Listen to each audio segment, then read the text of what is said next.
Chapter 1. Out of the Stable. Because in Stable 2, no pony ever enters, and no pony ever leaves. Gray. The walls of the maintenance stalls were all a very monotonous, dull gray. The particular wall I was staring at had the merit of being a very clean gray. Pit-bucks were notoriously hardy and reliable, so being the stable's pit-buck technician meant that there were long periods of nothing to do. Being the pit-buck technician's apprentice meant that I was assigned to all the mundane daily chores while my trainer took extended naps in the back room. Chores like cleaning the walls. This wall needs a mural. I let myself fantasize, picturing the overmare agreeing and ordering Pallet herself to turn our entire stall into one of her brightly colorful masterpieces. Pallet was the greatest painter in Stable 2, and like every skilled artist, that made her a stable treasure. Life in Stable 2 inevitably began to eat at your spirit. You were born in the stable, you lived your whole life in the stable, you were going to die there, and the course of your life was largely laid out for you to see by your cutie mark party. So the Overmare insisted that a new song be added to the stable broadcast repertoire each week, that public areas were brightly painted and adorned with uplifting and motivational murals, that regular parties were planned in the atrium. All in an effort to distract and stave off depression. Reality came crashing back as I stared at the eternally blank gray. Beautifying maintenance areas was tragically low priority already, and the pit-buck technician stall was one of the least trafficked parts of maintenance. I felt my ears droop as I started to realize that I'd be staring at the same gray wall nearly every day for the rest of my life. Oh dear, is it really that bad? And there she was. Velvet Remedy, the gorgeous charcoal-coated unicorn with streaks of color in her white mane and with a voice as smooth as silk and rich as finest chocolate, was standing in the doorway of my stall. I felt immediately grateful that I had finished the cleaning and simultaneously ashamed that the room was so beneath her. I couldn't believe she was standing there. I'd seen her on the stage above us at late parties. I'd listened to her songs incessantly, recording every new one on my pit-buck so that I didn't have to wait to hear it again. I'll admit it now. I'd had a crush on Velvet Remedy for years. Me and at least 300 other ponies. My mother used to laugh at that. Little Pip, she would say, chortling with her friends. Velvet Remedy's barn door doesn't swing that way. It took me a couple years to understand what my mother had meant by that, and took me several seconds to process that Velvet Remedy had just asked me something. Huh? Wonderful response, Little Pip. So elegant.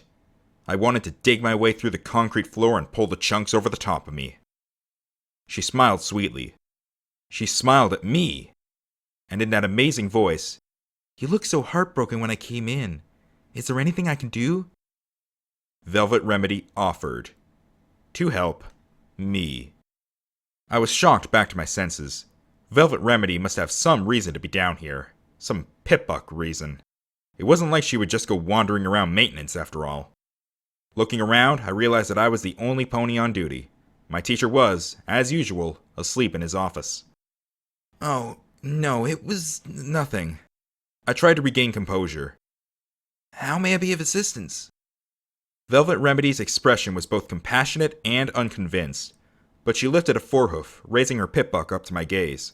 A more elegant model than mine, with her initials and cutie mark, a beautiful bird with wings outstretched and beak opened in song, embellishing it tastefully.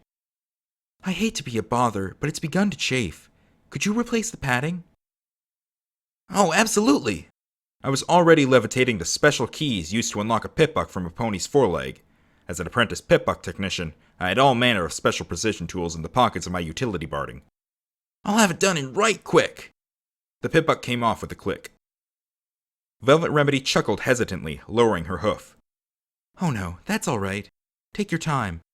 I'm going to put some salve on this leg back in my room and rest up for the afternoon. That's right. Velvet Remedy was performing at the Stable 2 saloon tomorrow night. I would have to polish it up, make it worthy of being worn above her hoof. If I spent all night on it, I could give it a full tune-up, have it running as smoothly as the day she got it, and still have it back to her before the show. All right, I'll have it back to you by this time tomorrow. You won't be disappointed, I promise. She smiled at me again, and all the gray in the world couldn't darken my day. Thank you. And then she turned to go. I watched as her cutie mark disappeared around the doorway. Then she was gone. The next day, I was whistling one of Velvet Remedy's songs as I walked down the halls towards her room. Her Pip-Buck was hovering along beside me in a field of magical levitation, freshly padded with the best lining I could find, looking shiny and new. I was tired from a long night of work, but in high spirits. Velvet Remedy was going to be so happy with my work. Turning the corner, I was startled out of my reverie by the mass of ponies gathered outside Velvet Remedy's room. Damn, I was going to have to battle my way through hoofprint seekers and paparazzi. Levitating the Pip-Buck higher, I started to shove my way into the crowd. She's gone! How could she leave? The hushed voices and panicked whinnies around me grew alarming. Why would she abandon us? Gone? Velvet Remedy was gone? And then the words that stopped me cold. I didn't think the stable door even could open. She was gone outside? Don't worry, every pony, boomed the voice of the overmare from somewhere in the crowd. I have the tag of each and every pony in the stable. I will personally send out a rescue party. We'll have our Velvet back by the end of the day, worry not. I felt I was drowning in cold, wet cement. My gaze slowly moved up towards the Pip-Buck floating above me. I lowered my head, slowly trying to back out of the crowd, curling the floating Pip-Buck close. When the overmare brought up Velvet Remedy's tag, it would lead every pony not to Velvet, but to her Pip-Buck sitting in the maintenance. With a thump, I backed into some pony, startling me enough that the levitation field evaporated in a poof and the clean and shiny Pip-Buck clattered to the floor.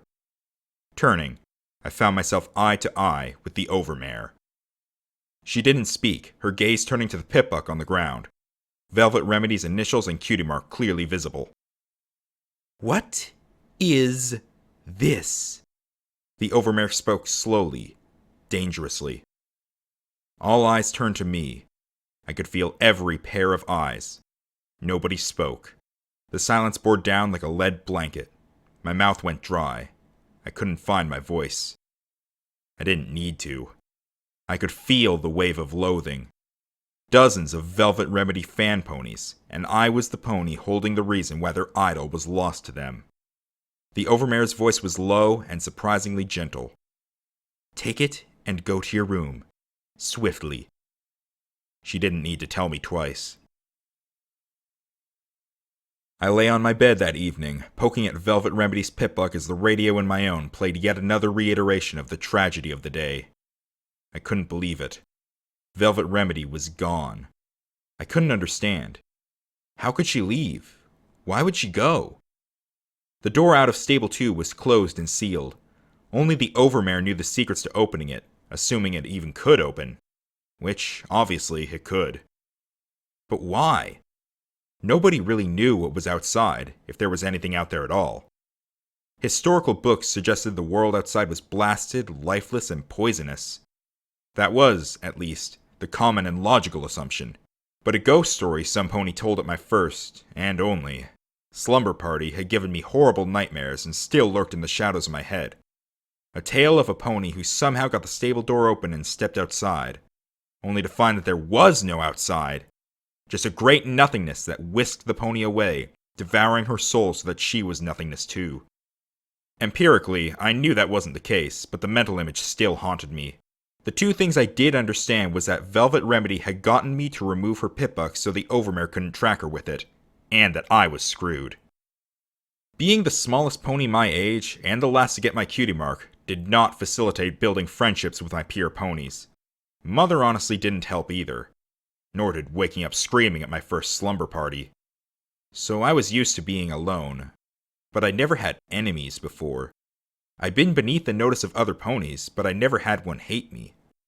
I really couldn't blame them either, even though it totally wasn't fair.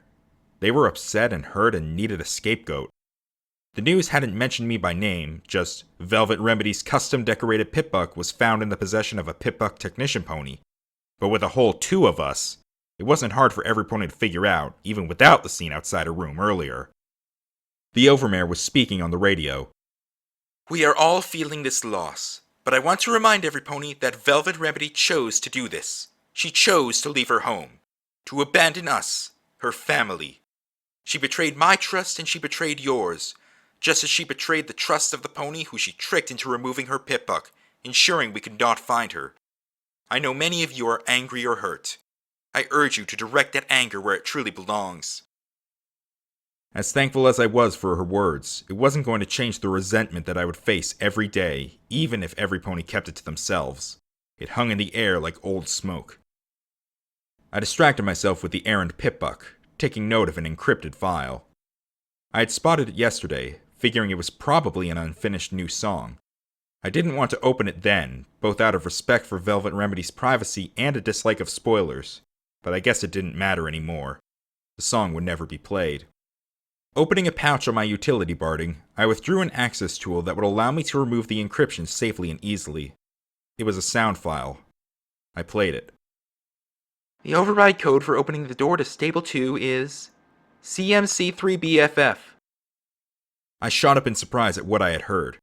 Swiftly, I turned off the radio and played it again. I didn't recognize the voice. It was female, kinda sweet, and had a strange accent that didn't sound like anyone in the stable. But now I knew how Velvet Remedy left. I must have sat there for hours contemplating what I should do. But finally, I made my choice. I was going to go outside after her. I was going to bring her back. I stood there, staring at the huge steel door that sealed Stable 2 away from the horrors, or nothingness, outside, and at the 2 guard ponies who blocked my way. I had my saddlebags packed with apples and necessities, even a big book of arcane sciences for something to read. I had 2 canteens around my neck. I was ready to go. But the overmare was making sure there were no follow-up acts. Insistence and glowering looks weren't getting me anywhere. My horn was glowing, but they stood their ground, unimpressed. They weren't going to let me anywhere near the control panel. "Hey, aren't you the filly who let our Velvet get lost outside anyway?" One of the guards inquired daringly, taking a bullying step forward. The other guard looked away in disgust. I'm not sure if he was disgusted at me, or if he felt like the overmare seemed to about ponies wanting to take it out on me. I was kinda hoping it was the former, considering what I was about to do to them. Thud! The metal footlocker above them dropped onto their heads, knocking both out cold. Earth ponies. They never see that levitating something up behind you trick coming. I was at the controls, entering the passcode from Velvet Remedy's pip-buck when the overmare's voice boomed through nearby speakers. "Stop! I order you to stop this instant!" Yeah, that wasn't going to happen. "Guards! I want every guard pony at Stable 2 door! Stop that filly!" Oh crap! My hooves flew up to the main switch for the door, and I prayed to Celestia that the code worked. Then, with all my strength, I threw the switch. A loud clanging filled the air, followed by a hissing of steam and a great rumble that shook the room. As I watched, the massive bolt that held the door from Stable 2 shut slid back. A huge hinge arm swung down, attaching itself to the door, and with a teeth-hurting squeal, pulled the massive steel door out and away. Randomly, I found myself thinking in my mother's voice, "Stable 2's barn door doesn't swing that way." The door to Stable 2 wasn't supposed to swing at all. Even though I threw the switch, I was stunned to see it actually open. "You don't have to do this, little Pip, isn't it?" The overmare's voice kicked me out of my stupor. I could hear the hooves of galloping guards drawing near. I took a step towards the door. "Don't worry, I'll bring her back." "No, you won't. If you leave here, you'll never be let back in." For a moment, the unfairness stung. The overmare was willing to send out a search party to bring Velvet Remedy back. But then, Velvet was special, and I was... not. Part of me wanted to turn back right there, crawl back to my room and my dreary but safe life. Drawing myself up, I stepped out the door. With a final hiss and clang, the steel door of Stable 2 closed irrevocably behind me. I don't know what I expected to find just beyond the door, but it certainly wasn't this long, dark hallway that smelled of rotting timbers and sepulchre air. I was no longer in the stable, but I wasn't outside yet either. I was in limbo. I turned on my pip-buck's light and recoiled with a gasp at the skeletons of long-dead ponies which littered the hall. The outside of the stable door was marred from where ponies had slammed on it until their hooves cracked and shattered, trying to get in. Moving forward quickly, I discovered that the hallway opened into an old room with stairs leading up to a horizontal door with a shattered lock. The entrance from the outside world into Stable 2 had been cleverly disguised as the door to a humble apple cellar. And by disguised, I meant that the person who built it had been building an apple cellar. Taking a deep breath, I trotted up the stairs, swung open the cellar door, and stepped outside. Footnote. Level up. New perk. Cherchez la filie. Plus 10% damage to the same sex, and unique dialogue options with certain ponies.